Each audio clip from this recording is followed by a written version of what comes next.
So good afternoon guys, nandito tayo sa may Hyundai. Yan, bali kukuha ng ng car yung isang kasama namin, si Mary Chris. Bali pipick upin na niya yung car tapos explain sa kanya yung mga kailangan explain. So hello guys, good afternoon or good evening. Nandito tayo sa may Hyundai dealership naman. Yan. Ito naman yung mga kasama natin, si Rachel and Rose. Ito si Mary, kumuha ng Hyundai. Yan, ilalabas na namin ngayon yung Hyundai niya. Yan. Tinuturuan siya kung paano yung gamitin yung Hyundai niya. Yan, Hyundai Kona, black siya.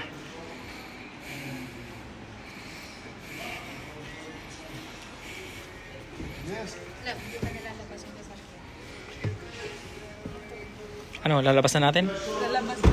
Ngayon?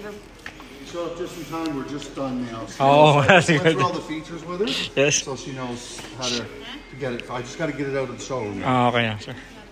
First car right out of the showroom. So give me a second, I get it to the door. Mary, so tatanungin kita, anong pakiramdam ng may bagong sakyan? Para akong naiiyak dito. Hindi ko maintindihan yung nararamdaman ko. So magkano ang full price niyan? Kuya, wag na. Huwag mo na tanungin. Tanungin lang natin para sa mga viewers natin. Basta yung bi-weekly niya. Yung bi-weekly niya. What's that? Ilan? 261. Okay na. Brand new pa, di ba? 2023 or 2024? 2023 model. Ay, check natin yung loob niya. So, ito yung loob ng sasakyan niya. Hyundai Kona.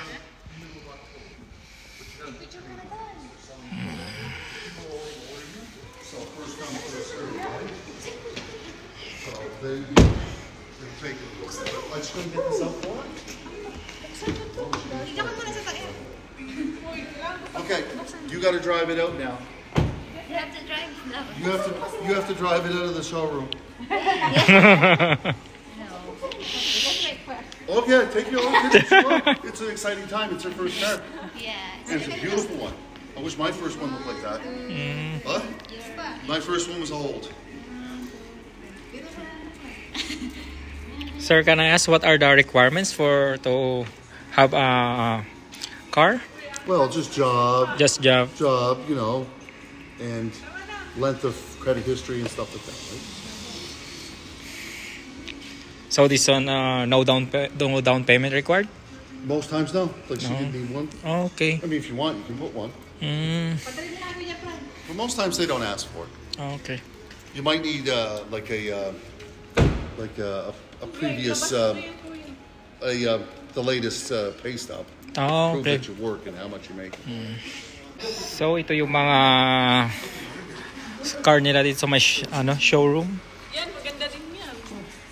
Tucson? This is the Hyundai Tucson. Oh.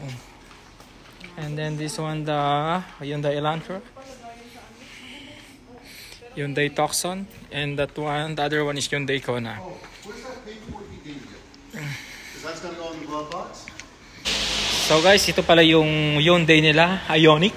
I don't know what car is this one. Ioniq 5. Oh, yan. Full electric to, guys. Yan. Bali, nagsha-shopping na kami dito. Car shopping na. Yan. So, ayan. Nilalabas na yung Hyundai Kona nila. Oh. Thank you very much. No problem. Oh. Enjoy the new ride. Oh, yeah. He's in the couple. Okay. AWG. Yeah. Have a good night, folks. Yes, sir. Thank you. Good evening. Time check. Anong oras na ngayon? 6:41 na ng hapon. Bali, nadala na namin yung car na kinuha ni Mary Chris. Bali, kahapon lang siya nag-apply. Parang nag window shopping. Tapos, nakuha na niya agad, one day lang. So, Mary Chris, nung pumunta ka doon, nagtanong-tanong ka lang muna. Nagtanong ako kung anong available nila. Kasi, kung anong meron, yun yung kaya sa budget ko, yun yung kukunin ko. Tapos, yan, merong Kona. kinuha mo na? Kinuha ko na. Kasi Ah. kaya naman sa budget. So- Sana nga kaya. So magkano yung down payment mo dito kung meron o wala? Wala akong down payment. Zero down payment. Zero down payment. Oo. Magkano yung full cash nito pag kinuha mo ng cash? Pag cash is 31. 31 Oh, 36 pala. 36,000 Kasi Canadian na- dollars pag full cash. And then pag ilang years yung financing mo dito? 8 years. 8 years financing siya. Magkano ang bi-weekly mo? 261. 261 ang ano niya, ang bi-weekly niya. Every 2 weeks nagbabayad siya ng 261. Tax included na siya. Oo. Nandun na lahat yung pati tax niya. So kahapon lang, tapos na-approve ka agad kahapon. Oo, kahapon approve. Yun nga, oh. Kung kahapon lang siya pumunta sa may Hyundai, dito sa may Sydney City, sa may Nova Scotia. Baba ka sa akali lang na may madala. Oh, nagbabaka sakali lang, parang nagpupulot lang ng bote. May napulot siya, in-approve. Ayan. Kung kahapon sana, madadala na niya eh. Kaso, Kailangan pa ng mga papers. kailangan pa ng mga papers, insurance. So, bago mo makuha to, ano yung mga pina-prepare nila sa'yo? Hiningan lang ako ng ng pangalan, tsaka license ko. Yun lang. License and then... Tapos, kung saan ako nagtatrabaho. Kinuha ba yung kung may working permit ka, ganyan? wala nang working permit. Ano lang, payslip? Payslip lang. Tinignan lang yung... Ilang payslip ang kinuha? Isa lang. Tinignan Yung latest lang. Yung latest ko, ano lang yun, 300. 303. Minimum lang, no? Kasi na taon na wala tayong pasok. Oo. Pero approve pa rin. Approve pa rin. Tapos ilan ang credit score mo?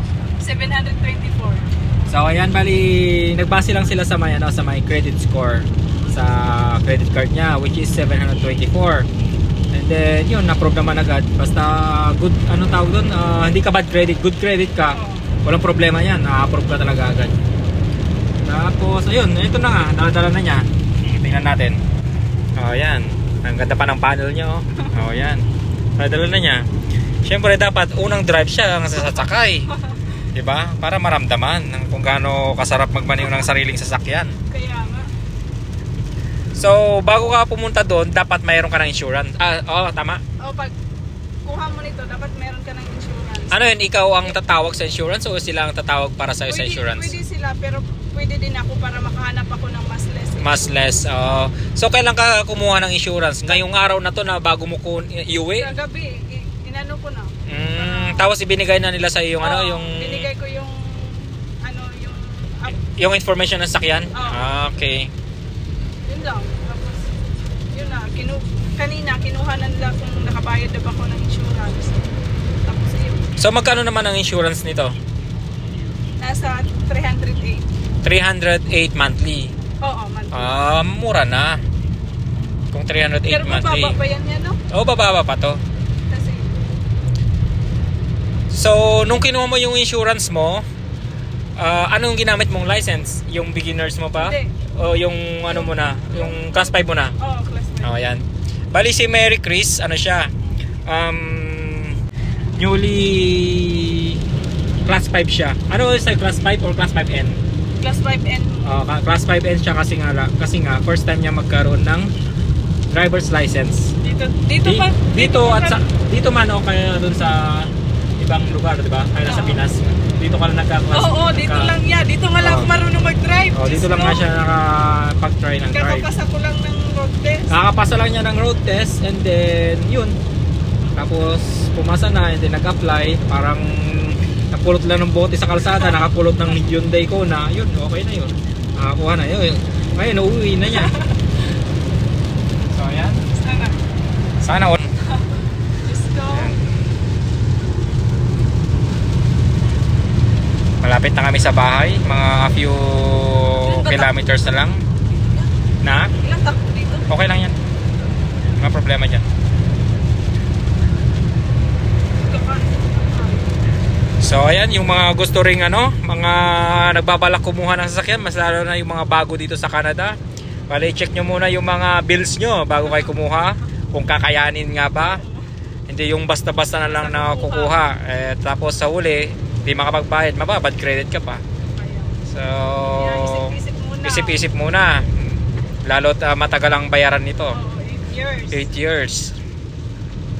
So, ayan guys. thank you for watching my YouTube channel. And this is Mary Chris from Taiwan. Nakasama namin, galing din sa Taiwan. Magwa 1 year pa lang siya this September 29. Ayun, may car na siya. Mayroon na rin siyang class 5 and na driver's license. This is an always coach. So yeah, thank you for watching my YouTube channel. Don't forget to like, share, and subscribe. Bye bye.